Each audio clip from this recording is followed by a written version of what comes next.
nobody ever questions whether or not the guy that owns a landscaping company that's mowing the lawn of the temple, whether or not he should get paid, because they view that as like, oh yeah, well no, that's labor, that's hard work. Among like musicians and artists, creators that are making hymns that are being published by the church, or people that paint art that is Christ-centered and for the home, they get these same comments as well, same feedback. You know, you should really just gift that to the church. You should just gift this. You shouldn't get paid for that. I swear this is just the last vestiges of the agrarian society. Okay. You know, like I've never gotten it. It has to be rooted in just an absolute disrespect for the labor of art. Hey guys, this episode is brought to you by Go and Do Travel's 2025 Wave Makers LDS Podcaster Cruise, going down between November 15th and November 22nd. If you guys want to hang out with some of the coolest podcasters in the game, make sure that you guys go to goanddotravel.com and use promo code WARDRadio10 to receive 10% off your ticket. Now back to the program. Welcome, ladies and gentlemen, back to Ward Radio. I am your host, Cardon Ellis. Today, I'm joined in the studio by none other than Joe and Drew from the No Unhallowed Hand podcast, as well as Austin Falter and his buddy, new friend of the show, none other than David Love, accomplished marketer, businessman, entrepreneur, so on and so forth. And Austin suggested a title in conjunction with Dave of Capitalist Priestcrafting Pigs or Faith Fueling Creators. Is this some defense of like crappy door-to-door summer sales companies that I'm not here to defend, let me tell you. Is this like some Utah defending its like number one fraud state in the world, like false or true? What is this? What are we talking about today? I'm already pissed off. No, I'm just kidding. No, what are we talking about? Austin, hit us up. David, he works with a lot of Latter-day Saint brands, and it is really interesting. There's a lot of dilemmas that come up when faith is like your company, your company. And anyway, he can explain it better than I can, but we're gonna figure this out. Are these people, are they getting filthy rich off the church? Are they capitalist pigs or faith-fueling creators? Okay, David, you're on a short leash, bro. No, I'm just kidding. I'm totally just kidding. No, hit us. What's going on, man? Oh, I worked with a variety of different LDS-themed specific companies over the years. Tiny 3D Temples is one of those. Okay. They make light up temple statues and they play music. People get an engraving with their names on it. Like, oh, that's cute. Sally and Joe with the date. Okay. Their wedding, that kind of thing. And the reason why this topic comes up so often is because as a digital marketer, I do the marketing for this company and other LDS brands. And we get comments all the time from antis, but even from members alike that will say things like, can't believe you're getting rich off of this, which is funny because I'm like, you should see my house. You should see my lifestyle. Yeah. I don't think anyone's getting rich off of most of these businesses. Okay. Most LDS creators are not getting rich off of it. Most of them are probably giving a lot of their time, but, so what's the complaint though? Like, okay, so far I see that you are running a little show called Tiny 3D Temples. It looks cute. I mean, what do they got going on here? Like, it looks nearly like a 3D printed temple with a light inside. This is something I'd give to my daughter, or if somebody got baptized, like one of my nieces or nephews, I'd do that. They seem moderately priced. I mean, $49. That doesn't seem like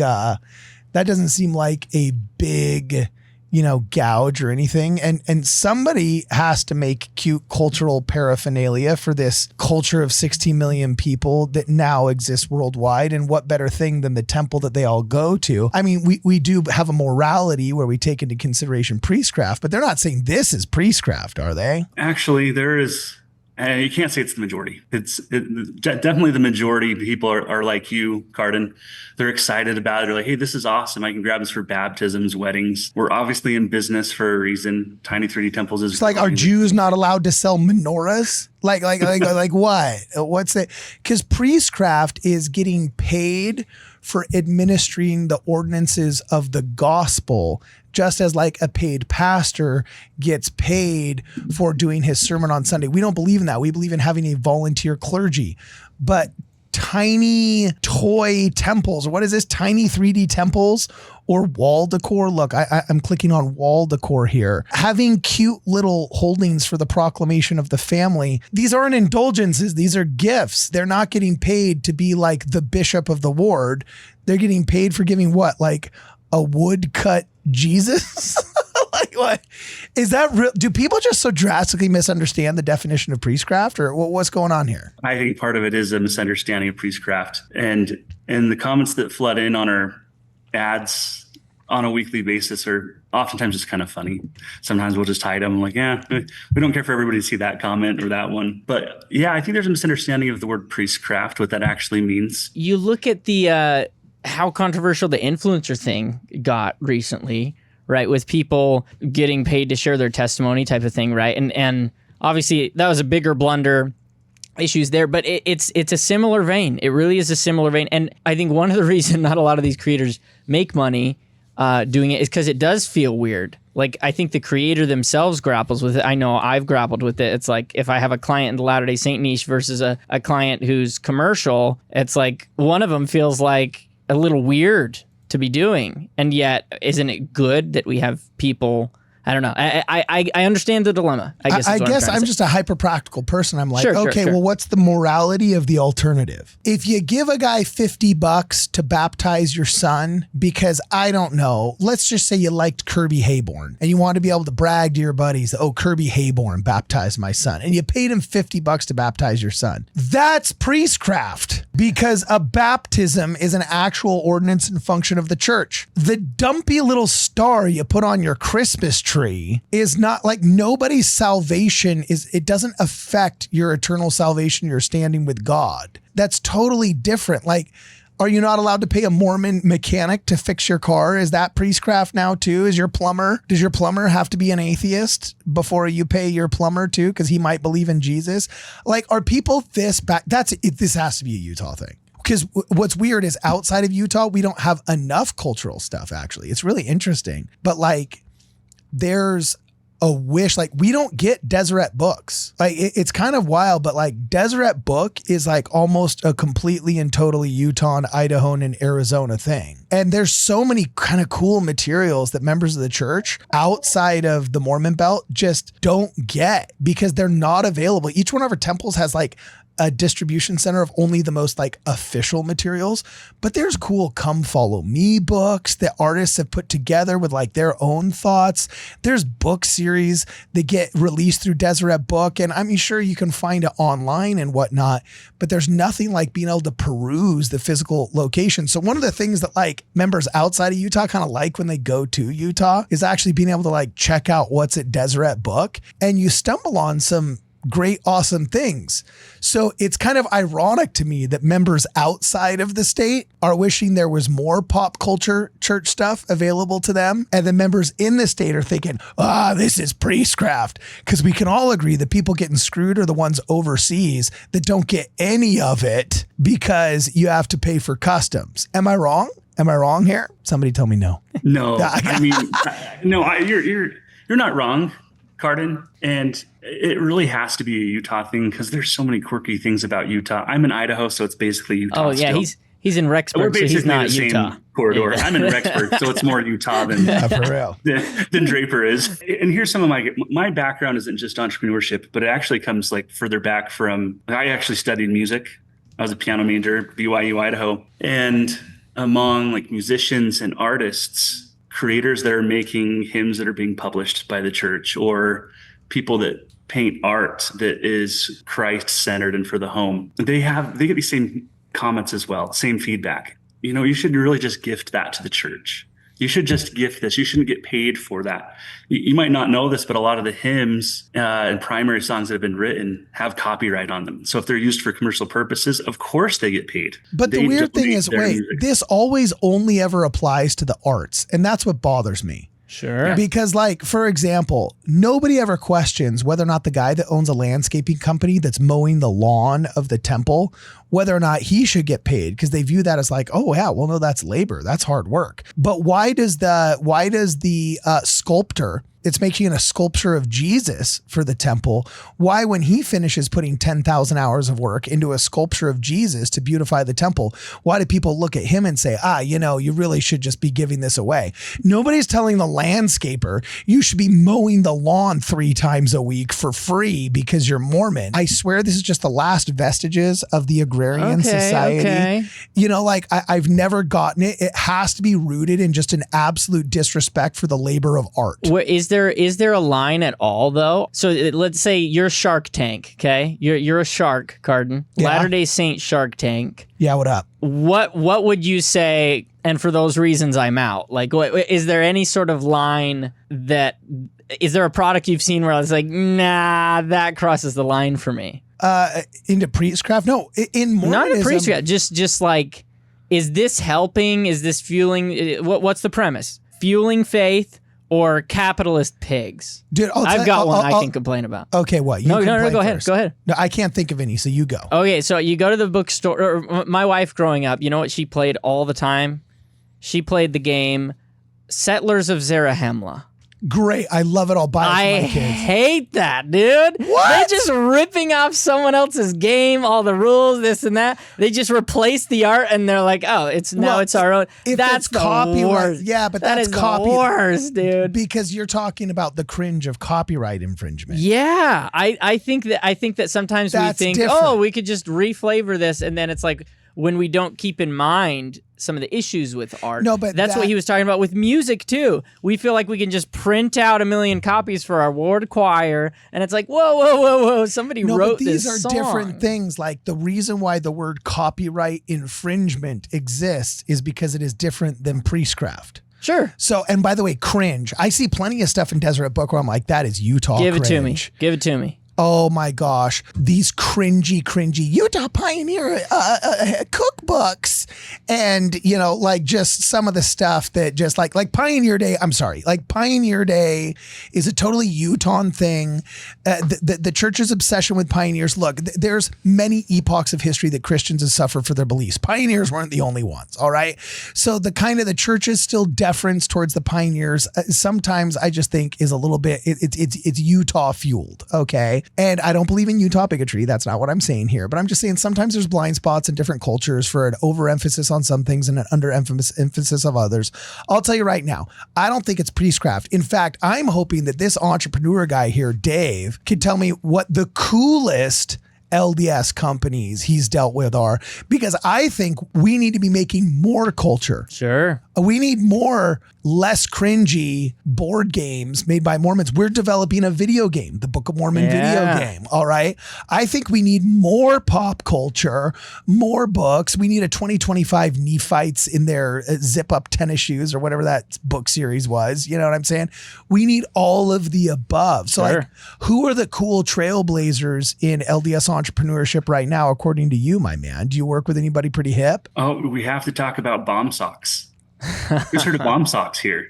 Like, you mean the Book of Mormon socks? Like BOM, like Book of Mormon socks. Oh yeah, no. Kirby Hayborn sponsors them, right? They're the ones Kirby Hayborn's been having the ads on his Instagram for.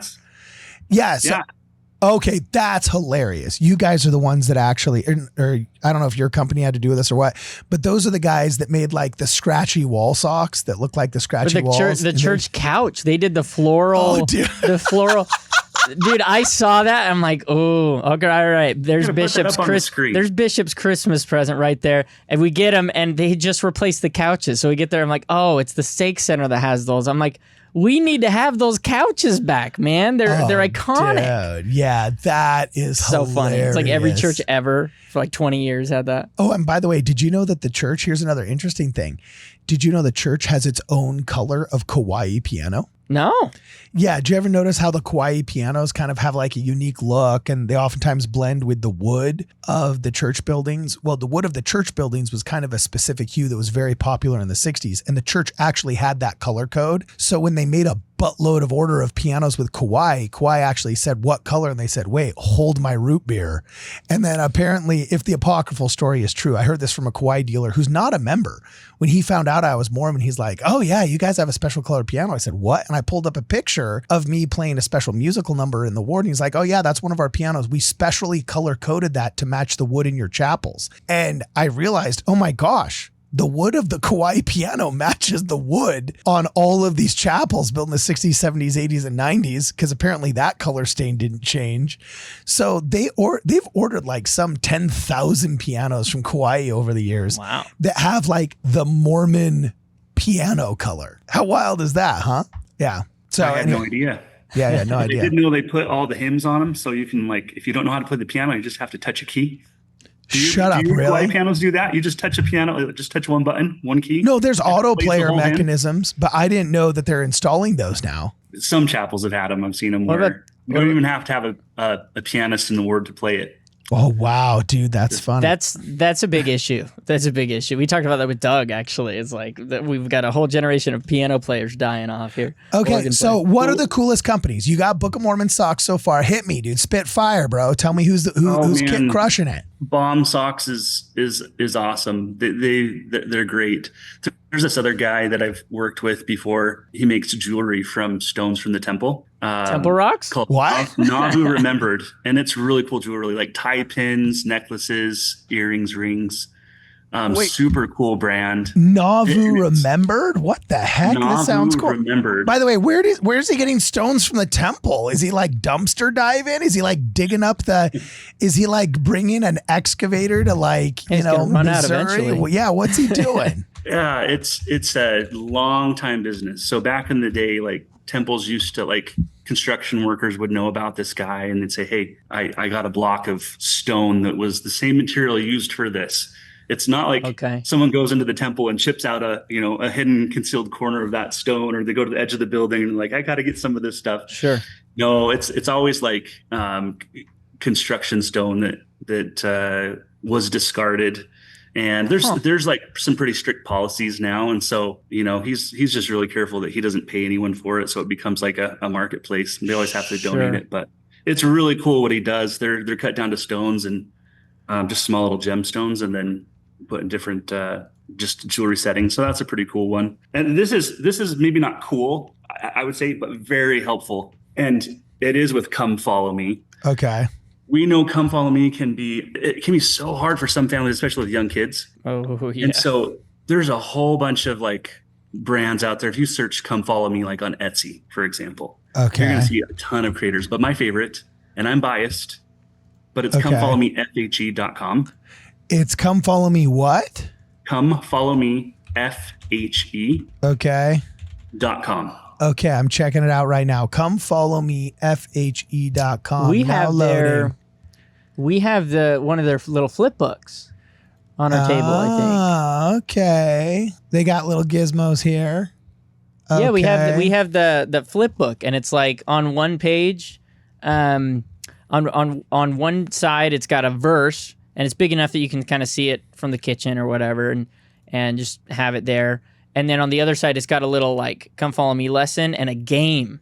So like I think this week we did the Marco Polo with our 5-year-old, because it was like about listening to the Spirit or something. And I was like, oh, he's actually gonna like that, So we at least did the game part of it. That, first of all, Austin, that is awesome to actually hear like, oh, I've heard of it. It's like I'm actually using it.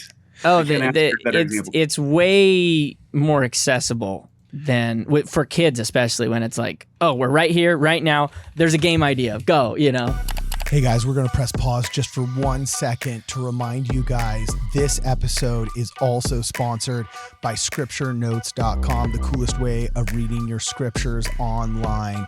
If you guys want a free 14-day trial, please visit scripturenotes.com. Also, mention us in the checkout for a small discount. Links will be in the description. Roll tape. You know what I just realized is this is kind of wild, I guess, because it's not part of my thought process. I don't really think of it as much, but I'm going to Luke Hanson's X.com account right here, right? He's one of our oftentimes contributors here. And he made a really interesting post. Somebody had said, for those who don't understand, let's clarify. General Conference is greater than LDS podcast. General Conference speakers greater than LDS podcasters, YouTubers, and influencers. Podcasters, YouTubers, and influencers don't speak for the Lord or the church. They're not the Lord's anointed. Okay, I'm fine with that statement. Fine. Because like General Conference is the word of the actual priests of our faith, right? Ward Conference is the actual word of our bishop. State Conference is the actual word of our ecclesiastical leader, the stake president, who is unpaid clergy. The bishop is unpaid clergy, right? That's all volunteer, and they're speaking the words of God, right? But we need plenty of culture, and the church knows this. So Luke actually brings up a really good point. I'm not saying this dude misrepresented anybody, right? But he said, hold on, wait till this guy learns that Craig C. Christensen, a General Conference speaker, said that on the battle of the internet, only about 10 to 15% can come from the church. The rest has to come from partners and other individual members to be engaged in the conversation. Quietly and behind the scenes, we're doing a lot to support you. Okay, and then he continues saying, Jeffrey R. Holland explicitly told people to seek out the kind of information covered in much more in LDS podcasts than in scripture and conference, not to speak for and not to acknowledge intellectual, documentable support for our belief when it is available is to needlessly limit an otherwise incomparably strong theological position. I think this is a direct analog to cultural items. Think about this. Just replace the word General Conference in Craig C. Christensen's work. Okay, that on the battle of the internet, instead of the internet, just to say modern pop culture, only about 10 to 15% can come from the church. And guess what they do? What do they provide? They provide our chapels. They provide, maybe a church basketball gym so we can play on Thursday nights, and they're good at the summer giving you an EFY or a youth conference or two. And Tuesday nights is young men and young women, all right? But what do you do Monday night? Well, technically, you should be doing family home evening. But there's 24 hours in a day. And the church may give you the hour of seminary and a free copy of the Book of Mormon to read for personal study for half an hour every day. But now there's still 22.5 other hours that we have to take into consideration. And people are going to want to fill the leisure time that they have with some LDS cultural stuff. And that's where, quote, the rest has to come from partners and other individual members to be engaged in the conversation or the creation of pop culture. Quietly and behind the scenes, they're doing a lot to support you. Let me tell you, I guarantee you the brethren do not frown upon Book of Mormon socks. Okay, I guarantee you they're laughing along with it. Let me show you an ad. Wait, no, but these are the people. I know. These are all cringy, angry, just old conservatives that just like, I don't know how they think this way. To me, it's just so, it's self-evident that it's false. But anyway, yeah, you got some cringy comments here you want to throw into the Discord, bro? I'm talking to you, Austin. Some here. Let's pull some up here. Oh, you got some? I've got some right here. Oh, geez. Okay, hit me while you're looking that up. And to be fair, are these like members? Are these like just anti-Mormons that somehow our ads make it to them? I don't know. Okay, so Joe, Drew, what do you guys think on this before we attack these comments, man? Your thoughts? Oh, I can't wait to attack comments. It's my favorite part. Oh, really?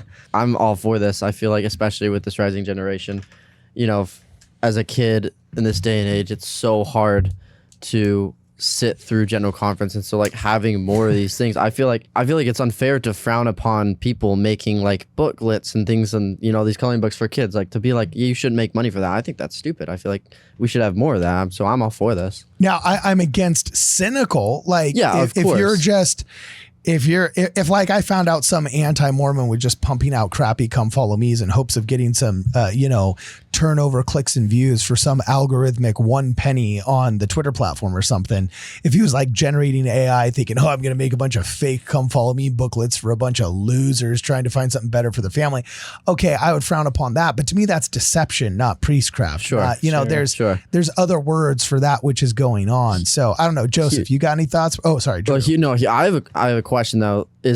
Would you say that there's a line that even if there's good intentions, that there's that you can cross where it's maybe too far. Like, let's say it does have good actual intentions. priestcraft as defined in the Book of Mormon. I'm talking about like a monetary value. Like, let's say somebody's just making a killing off of these things. If you're gouging, yes, but then that's immoral because you're gouging, not because it's priestcraft. So where would that line be? Like, would you price gouging? Like, for example, I would say there was this is the first thing that comes to mind. If there was an insurance salesman and, he ran an insurance outfit in his hometown, lots of people knew him because he was, a popular guy, maybe even a stake president or something like that. I actually knew a guy that used to be our patriarch who was an insurance salesman, that when he was called to be a bishop and a stakes president, he changed professions because he said, oftentimes I would talk to people and say, hey, if you need insurance. But then his time was so consumed by church activities, he actually changed his profession because he didn't want to be hitting people up where they would misinterpret it being in the capacity of a stake president or not. So like if you were like the bishop of a ward and a guy was coming in for a temple recommend interview and you kind of have, what's it called? The bully pulpit or a captive audience, and you finish the temple recommend interview, but then before dismissing him, you say, oh, and by the way, if you need some insurance, hit me up. I think I think that would be inappropriate, right? Because that's a solicitation for business while acting in the capacity of a bishop. Hey, thanks for coming in for your ministry interview. Also, I'm running for mayor. Exactly. It's a little weird. And so. Or if I go, I like to bear my testimony, and by the way, just check out my website. Just launch these new socks. Check it out. We just launched these socks, everybody. Just wanted to say, you got to check them out. So like if somebody bore their testimony of this new product, like, I mean, and I have no problems with people, tangentially, entrepreneurs always have stories of just, great faithful things that have happened as they were in the throes of starting a business. And as long as it's not obviously some kind of plug, we all know it. To a certain extent, priestcraft is kind of like pornography. We know it when we see it. Okay. That's not right though, because it's not priestcraft. I would say inappropriate solicitation. We know it when we see it. Okay. So for me, back to my insurance example, if there was a guy that in town was like gouging people by charging triple because he was Mormon, and as people feel more comfortable with another Mormon, fine. I think anything within the bell curve of market value is fair, even if it's a little bit more pricey. Like I pay more for my insurance because it's from a guy in my ward. But there's also a little bit of cynicism for that. I got his cell phone number. And if something happens in my house, I know that I can call his duff and be like, you better cover this, pal, or it's going to get real awkward at church real fast. So I'm willing to pay that little bit extra to that guy because I know that now my insurance is a little bit stronger, right? So, I mean, I don't know. To me, it only uniquely ever applies to the arts. That's a frustration. Yeah. Nobody questions the 5,000 hours worth of work that the guy charges $50,000 for to be a landscaper. But all of a sudden we challenge the 5,000 hours worth of work that the filmmaker did to put in his movie on Joseph Smith. And I think it's inappropriate to say the filmmaker doesn't have equipment costs, time costs, labor cost, and, professional costs, but the landscaper does, because we have a blind spot for the arts in our Utah society. California is not that way. Half these wards are entertainment industry guys. So I don't know. That's my little rant. You guys got anything else to add to that? Nada. Did we settle this issue? Case closed. Case closed, dude. Rock on. Okay, before you go, any other plugs for some cool LDS companies we gotta look at? How do we find We want more pop culture people out there making Mormon stuff, dude. Oh yeah, we do. And it's great. There's really, really great stuff out there. Check out the proclamation signs by Tiny 3D Temples. Ooh. Okay. In fact, just go to proclamationsigns.com.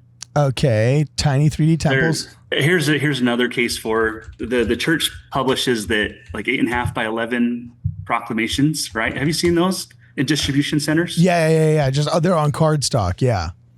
But they've given permission to Tiny 3D Temples and other creators to publish them in for lack of a better term, a more beautiful setting, nice frame. Okay. But those are awesome. Look at that. Oh, and here's the restoration, the fullness of the gospel. Cool. Yeah, look, dude, they're charging $85. Look, I'll tell you right now, you can't go to Fast Frame in Los Angeles with your own copy from a print shop that you paid $25 for on cardstock and get it framed for less than $85.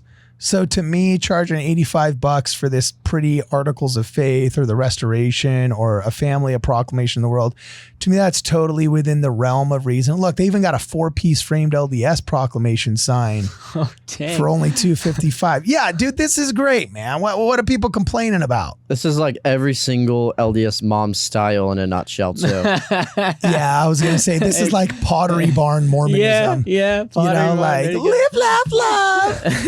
You know, just like, seriously.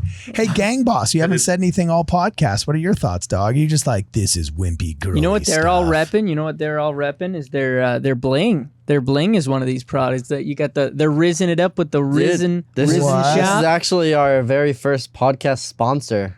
Oh, no way. What? Right here. Who is it? What? It's not the Risen. They're called the Mediator Cardon, you Store. haven't seen these guys repping bling? No. Hey, all the what? young guys in your studio have been repping these. Yeah, what? That's like, I always thought that was just like the kind of semi-homosexual, metrosexual Gen Alpha thing. You know, I didn't realize it was but like when I was religious. growing up, men No, didn't I'm wear just kidding. jewelry. I'm with you. Yeah, dude, Quaco comes in here with pearls that looks like he stole them from my grandma.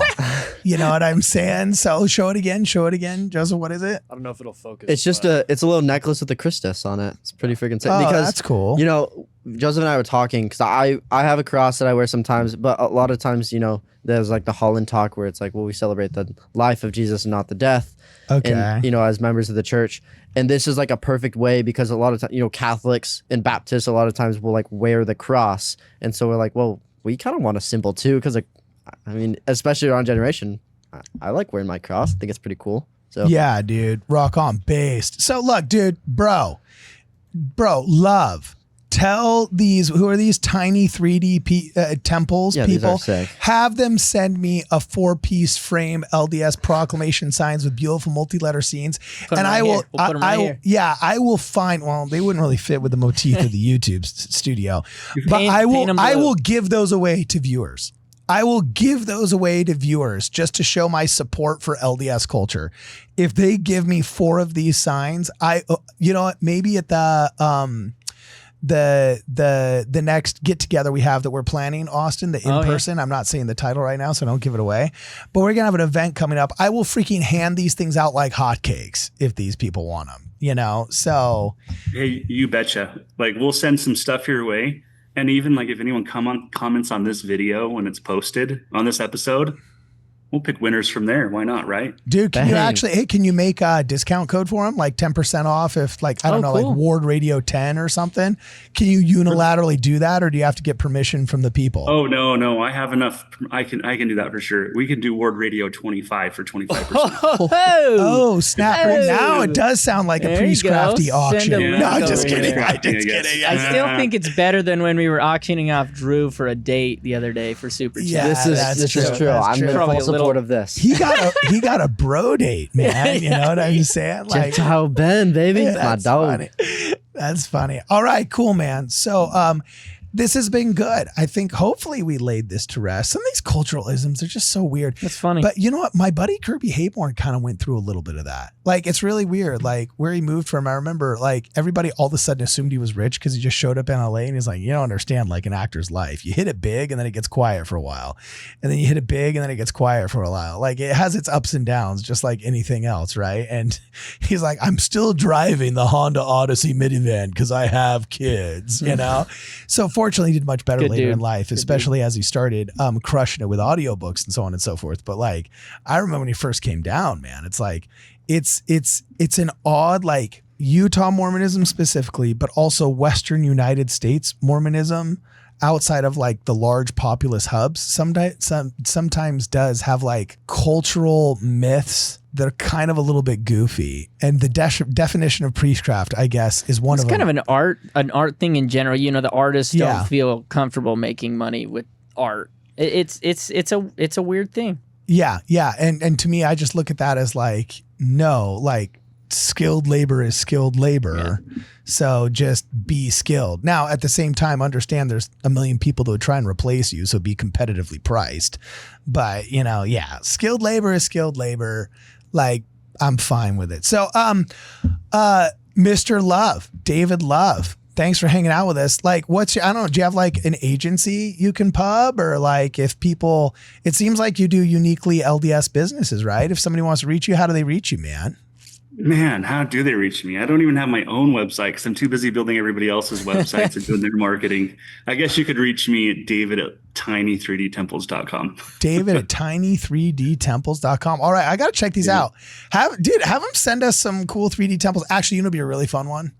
Have them send us the LA 3D temple. And I'm going to go down to LA temple and then maybe even one of the San Diego or the Newport temples, and we'll see how they hold up. We'll see, you know, if they actually hold up. That would be a kind of cool Cardon adventure video, bro. And then, yeah, we'll have to collab on this, Dave. We'll have to collab on this. Either way. Absolutely. Thank you. I should be sponsoring you on your shows too. Yeah. You may have just found a new sponsor. Where you been, bro? Where you been? You're late to the party. Right? Well, and get this. If you really want, you can go on to the Temple Stones thing too, and you can get a necklace that has a stone from the LA temple to go alongside it. Shut up, really? I got it right here, yeah. How did they get the LA temple stones? If you go onto the website, it says like, do we have your temple stone or whatever? And you click on it and then really? Los Angeles, California temple.